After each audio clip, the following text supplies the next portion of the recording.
esta mañana por tu presencia, pidiendo de Padre Celestial la bendición tuya, que siempre es, que siempre está, pero que tú repartas aquí los que están escuchando, Señor, y oyendo por medio de las ondas, Padre Celestial.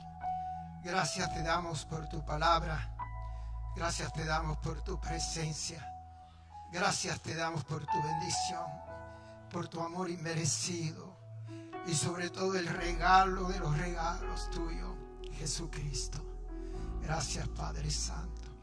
Gracias, glorioso Espíritu Santísimo. Gracias por tu palabra. Bendice y continúa bendiciendo tu precioso pueblo, Señor. En el nombre de Jesús. Gracias, Señor. Gloria a Dios. Pueden sentarse, amados. En esta parte del año, el Señor puso en el corazón traer un tema que el Señor fue quien lo abrió cuando preguntó: ¿quién dicen los hombres que soy yo? ¿Se acuerdan? Y entonces pues de ahí seguimos. ¿Quién dice la naturaleza que es el Señor? ¿Quién dicen ustedes? Le preguntó a sus discípulos: ¿quién dicen ustedes que es el Señor? Y etcétera. Entonces todavía no hemos culminado ese tema. Así que el Señor sigue regalando, y mientras se regala, comamos, ¿verdad? Y participemos. Entonces habíamos introducido por unos minutitos: ¿quién dice el tiempo antiguo que es el Señor? Y entonces, a manera de introducción, pues el tiempo antiguo dice que Jesús es la sabiduría. Él no es solamente sabio, Él es la sabiduría de Dios, que va un poco más, no un poco, que va un montón más allá de Él simplemente ser sabiduría. La Biblia dice que Él fue hecho para nosotros poder y sabiduría de Dios. Entonces, habíamos hablado un bien breve repaso de lo que decía Lucas, pero la sabiduría es justificada por sus hijos, y hablábamos que la sabiduría produce hijos, la sabiduría engendra hijos, y si Cristo es la sabiduría, entonces hay por ahí hijos que se parecen a Él, porque no hay una cosa más sabia de verdad que recibir y aceptar a Jesucristo como Salvador.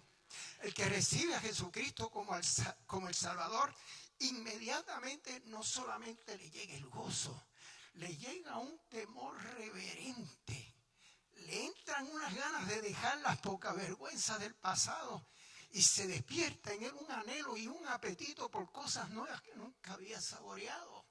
Y entonces comienza a cultivar, junto con ese profundo amor, un temor reverente. No estamos hablando de miedo ni de fobia.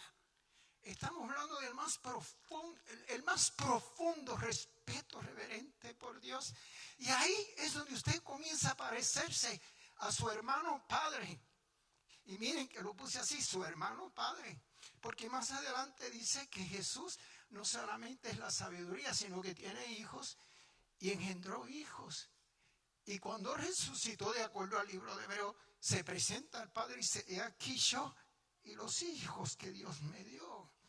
Y cuando resucita, que está en la orilla del lago, y ellos, llenos de angustia, se fueron a pescar porque estaban destrozados. Y entonces de allá había uno en el lago preparando un desayuno y unos pececitos y unos panes. Y cuando se iban acercando, oyeron una voz que les dijo: hijitos, ¿tenéis algo de comer? Traigan lo que han. Y era él, y les llama hijitos. Pero él le llamó hijitos antes de morir también. Le dijo: hijitos, a donde yo voy, vosotros no podéis venir, más tarde. Pero ahora mismo, a donde yo voy, lo que yo voy a hacer en estos días, tengo que hacerlo solo para que se cumpla lo que Isaías dijo: de los pueblos nadie me acompañó. Él lo hizo solo en el Calvario. Gloria al Señor. Y entonces más adelantito vemos algo bien interesante. Por ejemplo, en Lucas 11:49 dice, por eso la sabiduría de Dios dijo. Esta sabiduría habla. No solo produce hijos, produce vida, produce salvación. Porque el temor reverente de Dios es el principio ¿de qué? De la sabiduría. Muéstrame un creyente que cultiva, crece y se mueve en una conciencia de temor reverente a Dios y yo le mostraré una persona muy sabia. Aunque no sepa mucho ni de la Biblia, pero es muy sabio y va en esa gracia creciendo en sabiduría. Aleluya. Y mientras más profundo sea su reverencia, temor, reverencia al Señor, y mientras más profundo sea mi temor, reverencia al Señor, más sabio me pongo. Más profundo en reverencia, más sabio. Es cuestión de lógica, ¿no? Bendito sea el Señor. Por eso la sabiduría de Dios también dijo, no solamente ella dice, hijitos, si tienen algo de comer, hijitos no pueden llegar hasta aquí, pero la sabiduría de Dios en el Antiguo también dijo, les enviaré profetas, les enviaré apóstoles, y de ellos a unos matarán y a otros perseguirán. Fue la sabiduría lo que los mandó a hacer el trabajo de profeta y de apóstol. Entiéndase, para estos tiempos modernos, quiero hacer lo que le llaman, ¿cómo que le llaman eso? Un disclaimer. Quiero hacer una salvedad, que cuando estoy hablando de profetas y apóstoles, los estoy poniendo en el contexto más bíblico y doctrinal de la palabra. Porque hoy en día usted le da una patada a una mata y salen 30 profetas y 40 apóstoles corriendo por todos lados. Pero esos son otros 20 pesos para otro día. Gracias, Señor. Y así que si hay algún profeta mirándome o algún apóstol autollamado, sonríase, que Cristo lo ama y arréglese. Aleluya. Entonces, ¿qué sucede aquí? Vamos a hablar, porque dice que el tiempo antiguo dice que Jesús es la sabiduría. El capítulo 8 de Proverbios yo no lo voy ni a tocar en esta mañana, porque entonces ya nos irían 2 o 3 meses, hay que agarrar quizás un par de años, porque el capítulo 8 de Proverbios habla la sabiduría en la persona de Jesucristo, la sabiduría personificada, y comienza a hablar misterios y profundidades desde antes de la existencia del cielo y de la tierra y de las estrellas. Y la sabiduría comienza a narrar de su relación con el Padre y cómo trabajaba al lado del Padre haciendo todo lo que existe desde antes de existir. No queremos entrar ahora en eso, pero lo menciono porque aquí hay personas que aman la palabra y se interesan por la palabra y como algún asunto de deseo suyo, se pare un tiempito en su casa, lea Proverbios 8, ponga su tecito, su cafecito, su juguito, sin prisa, apague el televisor, que haya sombra y fresco, y léase Proverbios 8, lo que dice la sabiduría.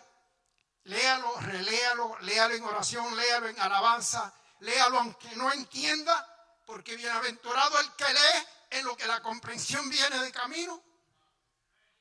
Bienaventurado el que oye, aunque todavía no entiende mucho, pero sabe que está conectado porque su corazón arde. Mientras él le abre la escritura, aunque usted no la entienda, camino en Maús, pero de regreso, viene entendiendo. Camino en Maús y le ardía el corazón porque usted sabía que aquel extraño que estaba hablando era la sabiduría hecha carne, recién resucitada, recién crucificada, y acompañaba a 2 de sus discípulos y les abría la palabra camino en Maús. Pero cuando se les aparece allá al final de la tarde y ellos abren los ojos y reconocen que aquel era la sabiduría hecha carne, entonces comparaban notas de regreso, no ardía nuestro corazón cuando nos abría las escrituras. De regreso no solamente les abre el corazón iban encendidos que no podían parar para empezar a gritar a todo el mundo: ¿por qué buscáis entre los muertos al que vive?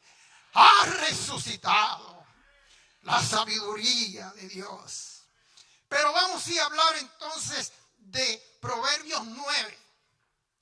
Y no es por miedo.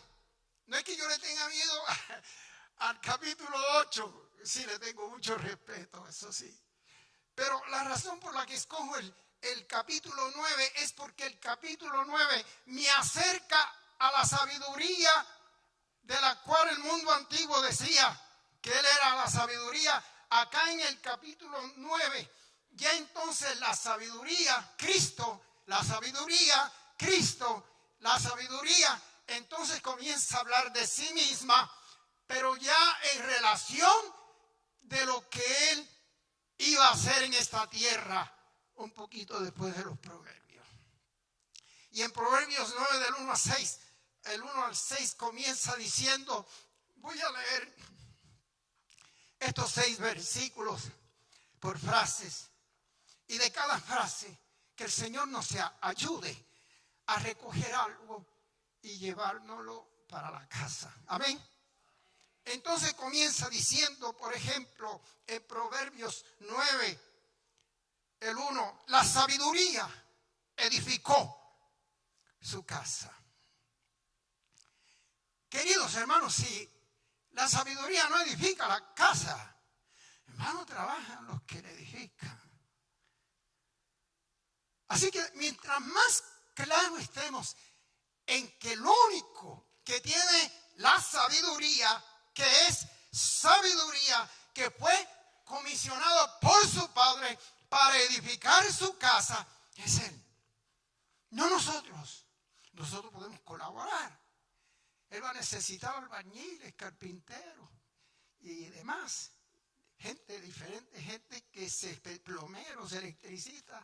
Él ya sabrá qué gente buscar y bendecir para trabajar con él. Pero él es el que edifica la casa. La sabiduría edificó su casa. O como lo dice él a los apóstoles, particularmente a Pedro, cuando el Señor le dice, y sobre esta piedra. Y esa piedra, querido hermano y amigo, no era Pedro, el que llaman el primer papa, porque era y que la piedra donde Cristo edificó. El Señor reprenda al diablo. Y si el papa se mete de medio, el Señor me haga el favor y me lo reprenda también. Ahí vamos. Ya la cosa se está poniendo que no se puede tener mucho temor. Hay que empezar, hermano, porque al fin y al cabo la persecución empezó hace rato. Así que, al fin y al cabo, si la persecución empezó un poquito, que el Señor nos conceda dar 2 o 3 bofetones espirituales mientras nos llevan a quién sabe qué. Aleluya. Sonríase porque ustedes están a este lado de la sabiduría. Aleluya. Entonces, ¿qué dice Jesucristo a Pedro? Y sobre esta piedra edificaré mi iglesia. Y la iglesia es la casa que Él está edificando. Y la iglesia somos nosotros. Cada uno una piedra viva. Eso sí, si quieres registrarte para ser parte de ese edificio, piedras muertas ahí, ni las miran. Ni en descuento. No las compran ni en descuento, ni por mayor ni a por montones. Cómprame una, llévate la otra free. Esas piedras tienen que ser vivas. Como el que está construyendo la casa es vivo. Aleluya. Hermanos queridos, la palabra del Señor en Hebreos 6 dice, pero Cristo como hijo sobre su casa, la cual casa somos nosotros. La sabiduría edificó su casa, la cual casa, añade Hebreo, y no hay pecado si es la palabra la que se añade a sí misma. Si yo le añado a las palabras de la profecía de este libro, cuidado conmigo. Si yo le quito, cuidado conmigo. Pero si es la palabra misma la que le añade por otro lado a esto, pues ya estamos bien. la sabiduría edificó su casa, labró sus 7 columnas. Porque hay una estructura, hay un plan, hay un diseño, hay una manera de hacer la casa. No solamente bonita y bella, sino que tiene que permanecer por toda la eternidad. Por lo menos la que Él está edificando, cuyas casas somos nosotros. Y como individuos, que dice Pedro, vosotros sois piedras vivas que vamos siendo edificados para hacer un edificio santo para el Señor. Gloria al Señor para siempre. Labró sus 7 columnas. De estas 7 columnas yo sí prediqué en esta iglesia varios años atrás. Pero en su segunda epístola, capítulo 1, versos 5 al 7, estoy leyendo la Reina Valera 60. Vosotros también. ¿A quién está hablando Pedro? A la iglesia, vosotros, a la casa. Vosotros, a mí. Vosotros también, poniendo toda diligencia. El evangelio no es pasivo. Ya me salvó, estoy seguro, agarrar y crecer aquí hasta que amanezca el día. No. Poniendo toda diligencia. El Señor determinará cómo y en qué, de qué manera en particular te está formando y llevando para que tú allí emplees la diligencia, porque no puedes emplear la diligencia que tú personalmente necesitas en otras cosas. Tiene que ser en lo que Dios te pone de frente. Vosotros también poniendo toda diligencia por esto mismo, y los voy a enumerar. Añadid a vuestra fe virtud. 1. A la virtud, conocimiento. Segunda columna. Al segundo conocimiento. Al conocimiento, dominio propio. Tercera columna. Al dominio propio, paciencia, que puede ser también perseverancia. Paciencia. A la paciencia, piedad. 5. A la piedad, afecto fraternal. 6. Y al afecto fraternal, amor. 7 columnas enumera 7 virtudes gloriosas donde descansa la obra de la casa hecha por Dios, hecha por la sabiduría. 7, ¿qué número más precioso ese para nosotros? Los 7 espíritus de Dios que arden de delante del trono. Los 7 cuernos y los 7 ojos del Cordero que son enviados por toda la tierra, que no son otra cosa que la plenitud del Espíritu Santo. Un candelero, 7 brazos, un candelero, 7 lámparas. No son 7 Espíritus Santos, cuidado con eso. Es un solo Espíritu Santo, pero en toda su máxima plenitud. Aleluya, reflejado en 7 lámparas y todas las que Él quiera también. Y si lo hubiera querido en 1.000.000 de lámparas. Bueno, es que vosotros sois la luz del mundo. ¿Qué estoy diciendo? Amén, gloria a Dios.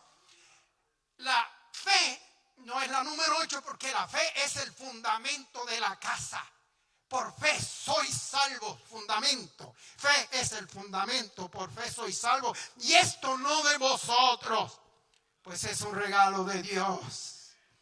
Pero a esa fe que usted recibió con tanto gozo y alegría, ahí es que Pedro dice, comienza a crecer y a cultivar diligencia. Y en esa diligencia sobre la marcha comienza a añadir estas 7 columnas, estas 7 virtudes. Porque si estas 7 virtudes, si estas 7 columnas están en vosotros y aumentan, no os dejarán estar ociosos ni sin fruto en cuanto al conocimiento de Dios, quien es la sabiduría en el Hijo.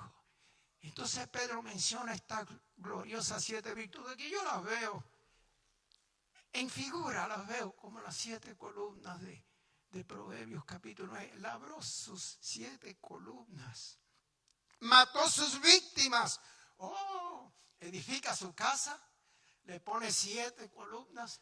A esa ni Sansón la tumba. A la que él tumbó no la edificó Dios, si eran 2 columnas centrales. Estas tienen 7 y esas columnas las construyó el Señor. Imagínense. vamos a ver, mató sus víctimas. ¿Qué dice la palabra en Colosenses 2:15? Y despojó a los principados y a las autoridades y los exhibió públicamente, triunfando sobre ellos en la cruz. Fue en la cruz donde él mató sus víctimas. Su muerte vino a ser la ejecución de todos sus enemigos y de todos nuestros enemigos. Fue en el Calvario donde la sabiduría hecha carne mató sus víctimas. Dice la palabra del Señor. Despojó a los principados, a las autoridades, los exhibió públicamente, triunfando sobre ellos en la cruz. Pero no solamente ese enemigo se convirtió en víctima, sino que también uno que está más cerca de nosotros, allí también se convirtió en víctima. O como Romanos 6:6 dice, sabiendo esto, que vuestro viejo hombre, ay, qué bueno lo que te espera, viejito. No estoy hablando de mi hombre interior. Mi hombre interior está nuevecito. El de afuera, pues ese es otro asunto, es otro asuntito, ¿no? Y es cuestión de que me están haciendo una construcción gloriosa, el que está edificando la casa. Aparte de la casa también dicen que está haciendo unas mansiones por ahí, no sé. Él tiene planes con sus hijos, la sabiduría. Tiene hijos y no los va a dejar abandonados ni al descubierto.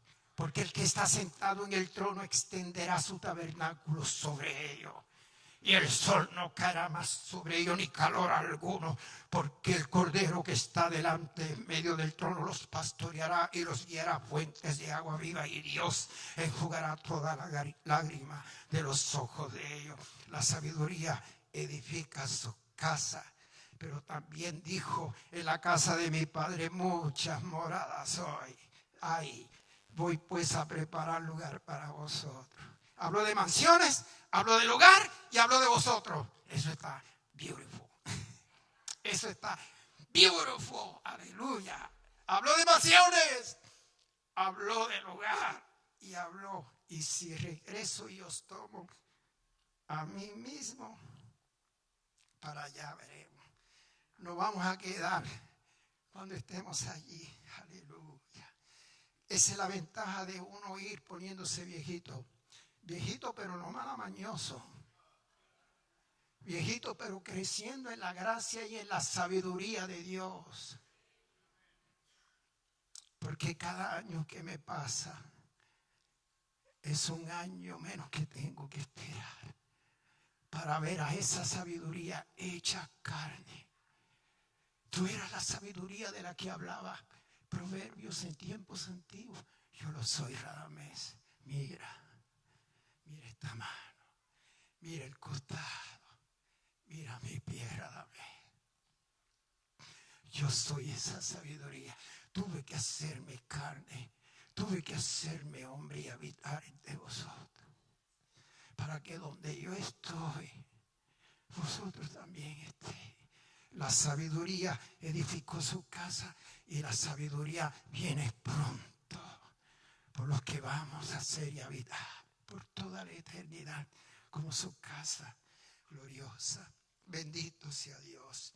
Sabiendo esto, que vuestro viejo hombre fue crucificado juntamente con él, para que el cuerpo del pecado sea destruido, a fin de que no sirvamos más al pecado. El tema que se ha traído este mes y se ha mencionado con toda claridad: ¿peca un creyente? Claro que sí.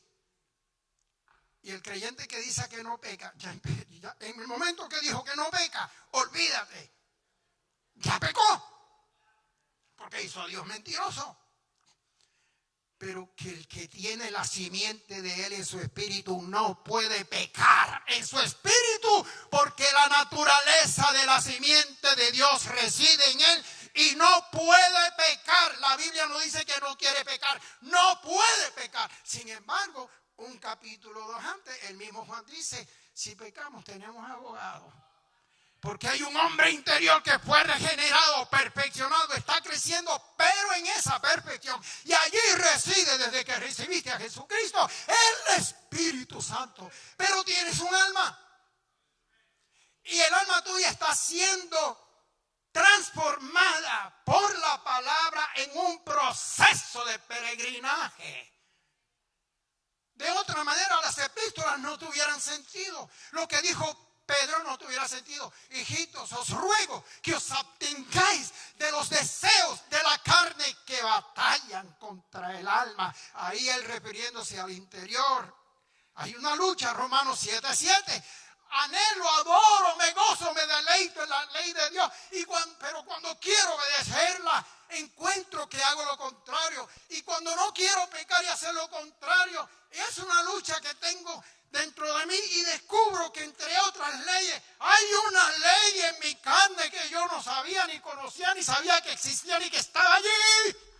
Y que aunque en el hombre interior que ha sido regenerado, por eso es que cuando usted falla y peca, le duele el alma, le duele el corazón. Y usted jamás en su hombre interior aceptará y condonará el pecado en su mente o en su cuerpo. Sí, usted puede fallar con la mente, sí, usted puede fallar con su cuerpo, pero tu hombre interior dice, bajo protesta, Radamés, porque me estás lastimando. Me estás afectando, me estás queriendo hacer daño, porque el que reside en mi nueva creación es santo. Y lo que hay en mi espíritu es un anhelo grande de ser santo, porque Él es santo. De ser santo como Él es santo. De andar como Él anduvo, por dentro y por fuera también. De pensar como Él pensó. En la iglesia y afuera también.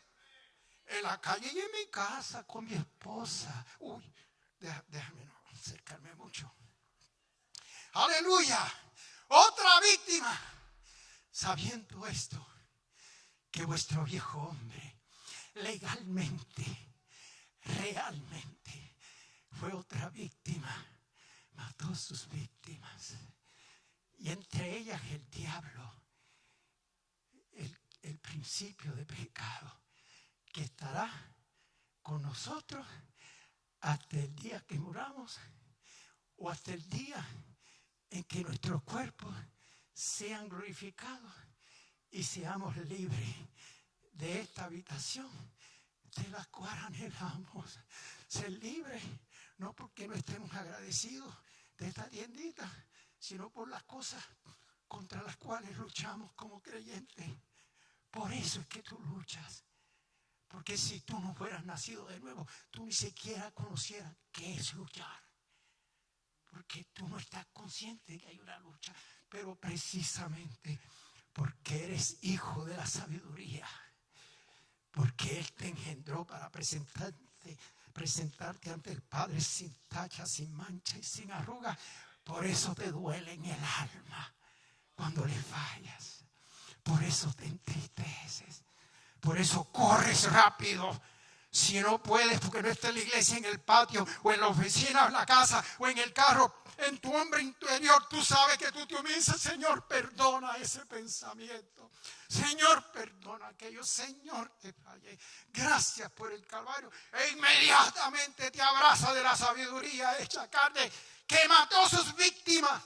Por eso no te puedes despegar ni alejar del Calvario, del concepto del Calvario, de la vida del Calvario, de la revelación del Calvario, de la visión. Vive día a día con la visión del Calvario. Por eso en la iglesia nunca se instituyó la celebración del nacimiento de Jesús. Es ajeno a la Biblia, pero sin embargo se instituyó una solemne ceremonia, una solemne actividad en la cual dijo: y todas las veces que coman este pan y beban esta sangre, la muerte del Señor celebran, la muerte del Señor anunciáis, la muerte del Señor se celebra hasta que yo venga. Esa es de la fecha a la que Él se instituyó y la reafirmó a través del apóstol Pablo. Así que si en las Navidades hasta se te olvidó que era Navidad, no, olvídate de eso. No te olvides del Calvario. Y cada vez que tomes del pan aquí, y cada vez que tomes del vino, del fruto de la vid, la muerte del Señor, te reconectas en ese glorioso pensamiento. Vuelve esos 1000 años al Calvario y anuncias la muerte del Señor. y todo lo que Él hizo en tu vida y lo que está haciendo y lo que hará. Porque Él trabaja con tu pasado, está trabajando con tu presente y está preparando tu futuro. Aleluya. Pero hermanos queridos, también hay otra víctima que Él crucificó allí. Y usted la conoce, pero déjeme leérsela. En Gálatas 6:14. Pero lejos esté de mí gloriarme, sino en la cruz de Cristo. De nuevo el Calvario, papá. Ahí no hay 3 ni 4 bodegas. Ahí no hay una cadena de ferretería, es un solo lugar. Pero lejos esté de mí gloriarme, sino en la cruz de nuestro Señor Jesucristo, por quien el mundo ha sido crucificado para mí. Ahí se fue otra víctima. Y yo he sido crucificado al mundo. Ahí hay otra víctima. Porque no solamente se llevó el hombre viejo al Calvario, si aunque nuestra vida nueva debe de llevarse todos los días al Calvario para que se cumpla en nosotros lo que decía Pablo. Cada día muero. Cada día muero. Cada día hago ese voto en mi corazón. Señor, muero a mi vida, muero a mi pasado, muero a todo lo que se me antoje, muero a mis ambiciones, muero a mis agendas y abrazo el Calvario. Gloria a Dios, mató a sus víctimas. Gloria a Dios, mezcló su vino y puso su mesa. Mezcló su vino y puso su mesa. Mezcló su vino y puso, lo es, ahí está el Calvario. Ahí está Cristo. La sabiduría hecha carne en cada versículo de Proverbios, capítulo 9. Así que si usted oye a alguien teniendo en poco el Antiguo Testamento, le dice, muchacho, tú eres un pancake cocinado por un lado, dale vuelta. Porque te vas a quemar un lado y el otro crudito, así que vas a perder por los dos lados. Si deja el pancake o la tortilla mucho tiempo en un lado, se te quema y no sirve.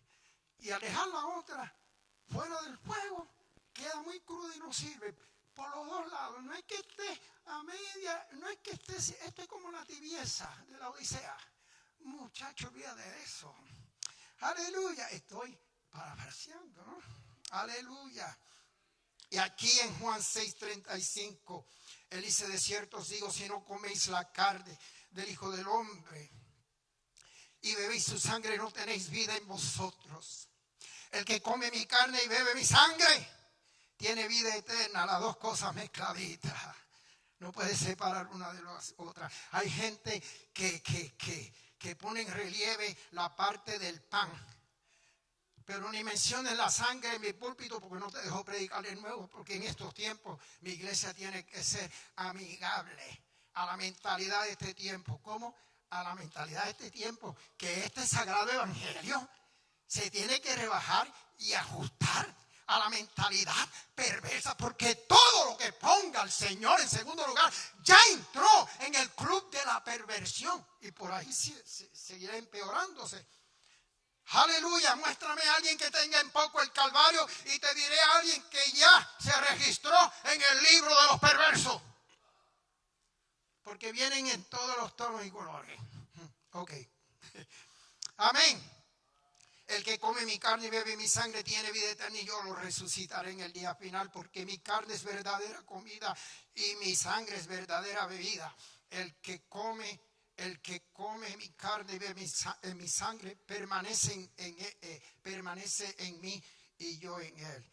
Y Pablo afianzaba esto diciendo, porque yo recibí del Señor, 1 Corintios 11, lo que también he enseñado, que el Señor Jesús en la noche que fue entregado tomó pan. Allí fue donde Él preparó la mesa. Allí fue donde nos invitó a comer cordero asado, como el pueblo en el capítulo 12 de Éxodo. Que el Señor Dios los liberó esta noche, pero van a salir celebrándolo con una comidita asada de un cordero de 1 año sin defecto. La sangre no me la tiren en el piso, esa me la ponen en los dinteles, porque esas dos cosas van juntitas. Aleluya, preparó su mesa y habiendo dado gracias, dijo: tomad, comed, esto es mi cuerpo que por vosotros es partido, haced esto en memoria de mí. Asimismo tomó también la copa después de haber cenado, diciendo: esta copa es el nuevo pacto en mi sangre. Haced esto todas las veces que la bebiereis en memoria de mí. Y por aquí, pues, hermanos queridos, rapidito, todavía me queda un tiempecito. Dice en Juan 19, ya en el Calvario, ya él acercándose a su muerte, en Juan 19, 34, 35, dice aquí en esta versión 95: pero uno de los soldados le abrió el costado con una lanza, y al instante salió sangre y agua. Mezcló, aleluya, su vino. Ese líquido blanco, dicen los que tienen un poquito de conocimiento, que a veces se baja y entonces como que se separa un poquito de lo que es la sangre. Y cuando le metieron el lanzazo después de tantas horas de tortura y colgando en el madero, cuando le meten el lanzazo, ya había como manera de esa distinción: sangre y lo que a la apariencia del que veía, agua. Pero nosotros podemos ir más allá, porque él le dijo a Nicodemo: el que no nace de agua y del Espíritu no puede entrar en el reino de Dios. Y para los efectos de Juan, cuando le dieron el lanzazo, lo que salió de allí fue sangre y agua, porque Él nos limpió por la palabra. Él nos limpia por su palabra. Él nos lavó en su sangre y nos limpia en su palabra. Mezcló su vino. Aleluya. Y el que lo vio da testimonio. Ese es Juan hablando. Y su testimonio es verdadero. Y él sabe que dice verdad para que vosotros también creáis. Y entonces acá, ya cerrando casi, dice: envió sus criadas. Después que él prepara la mesa, mata a sus víctimas, mezcla su vino, edifica su casa, pone las 7 columnas. Acuérdense que esta es la sabiduría. Estamos hablando de la sabiduría. Acuérdense del verso 1. La sabiduría edificó su casa. Y el único que usted y yo conocemos que edificó la casa es Jesús. Él es la sabiduría. Así lo dice el tiempo antiguo en Proverbios. Envió sus criadas. Quizás, no sé si por esto es que en la mayoría de las congregaciones las hermanas son más abundantes. Y casi siempre, no sé por qué, bueno, puedo sospechar, como que tienden a tener una ternura y una tendencia de ternura al Señor que parece ser más aparente que los hombres, que los jóvenes, que aún en los niños. Porque es que las mamitas saben lo que es cargar una vida dentro de ellas. Yo no tengo idea de eso. Cómo estos tiempos está destruyendo tu lugar. Y mujeres aplaudiendo eso, yo no lo puedo entender. Que ya no se puede decirte mujer porque puedo terminar hasta preso. Tengo que decirte esto o aquello. Vamos a pedirle a la hermana esta que se ponga de pie hoy. Vamos a decirle a la hermana aquella, porque si te digo mujer, hoy en día, según Satanás y lo que él quiere implantar, y quiero decir, el que lo quiera recibir, pues lo recibe. Quiero decir que esta historia política no ha llegado a su último capítulo.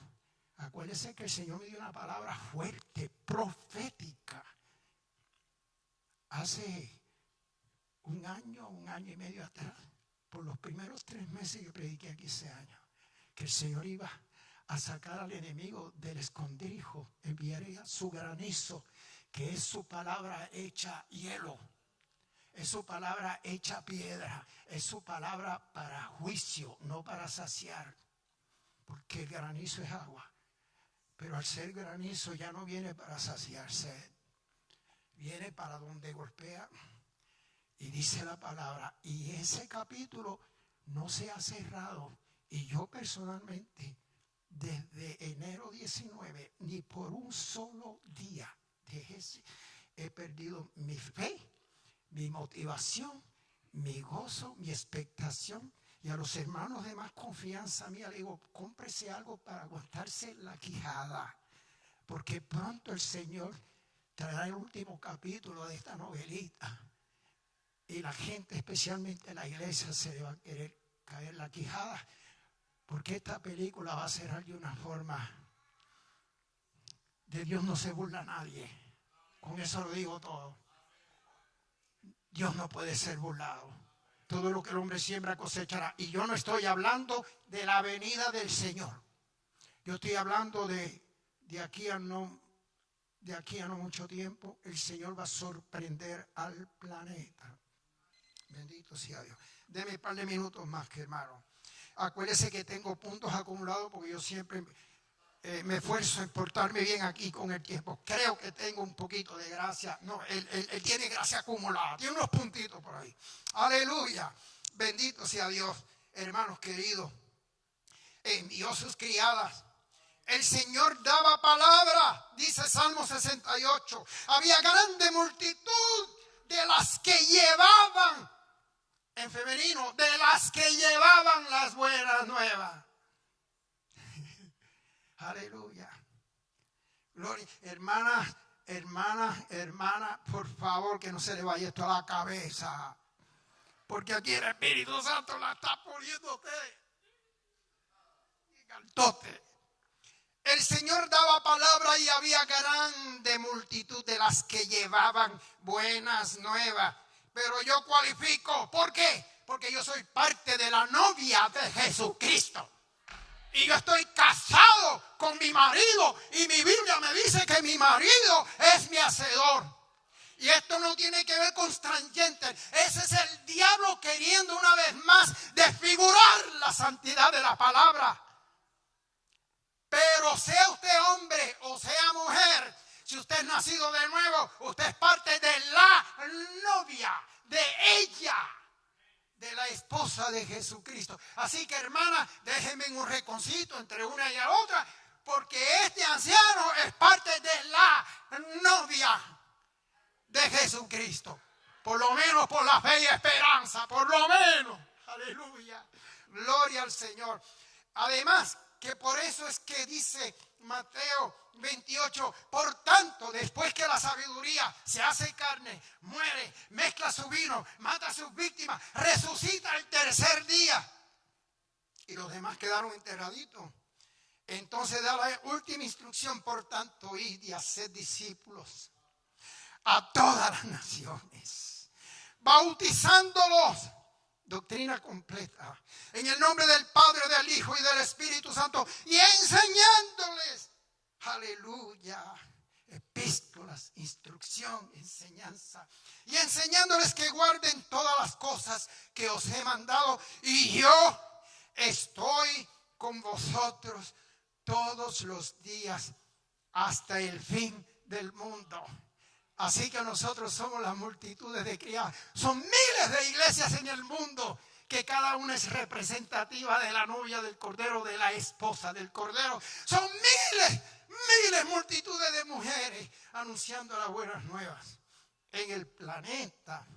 Hermanos queridos, y dice sobre lo más alto de la ciudad clamó, y aquí yo voy cerrando. Y cuando se va la sabiduría a edificar su casa, y la edifica en lo más alto de la ciudad, donde Salomón edificó el templo, donde se cree que Abraham sacrificó a Isaac, donde David hizo aquel sacrificio glorioso y dijo, este será el lugar para el Señor, el monte de Sión en Jerusalén. Sobre lo más alto de la ciudad clamó la sabiduría, diciendo a todo ingenuo.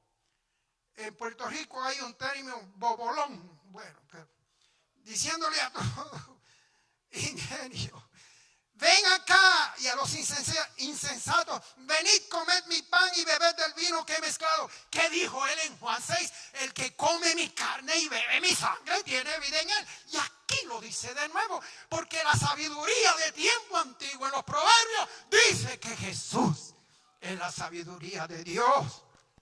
Aleluya. Entonces, en lo más alto de la ciudad, sobre un monte, dice, Una ciudad asentada sobre un monte no se puede esconder. Ni se enciende una luz y se pone debajo de una vasija, sino sobre el candelero, para que alumbre a todos los que están en casa. Así alumbre vuestra luz. Ustedes son esa ciudad en ese monte. Cuando él dijo una ciudad allá arriba en el monte, él estaba hablando de ustedes, de nosotros. Así alumbre vuestra luz como esa ciudad en ese monte que no se puede esconder, ni la luz se puede esconder debajo de algo y encerrarla. Así alumbre vuestra luz delante de los hombres, para que vean vuestras buenas obras y glorifiquen a vuestro Padre que está en los cielos. Termino con esto. La ciudad no tiene necesidad de sol ni de luna. Esa es la que vamos a ver. ¿Cuántos anhelan ver esa ciudad? Podemos tener diferencias. Aquí las tenemos, somos seres humanos. Podemos tener diferencias. Eso no nos va a condenar. Pero yo creo que todos podemos, como un solo hombre, unirnos en el deseo y en el anhelo de soñar con esa ciudad. La ciudad no tiene necesidad de sol, Apocalipsis 21, ni de luna que brillen en ella, porque la gloria de Dios la ilumina y el Cordero es su lumbrera. Y las naciones que hubieren sido salvas andarán a la luz de esta ciudad encima de un monte donde se edificó una casa con 7 columnas y se mataron víctimas. Todo porque alguien mezcló su vino, se hizo carne, la sabiduría de Dios. Para poder así la sabiduría engendrar hijos, tenía que hacerse carne. Que el Señor nos bendiga. Que el Señor nos guarde.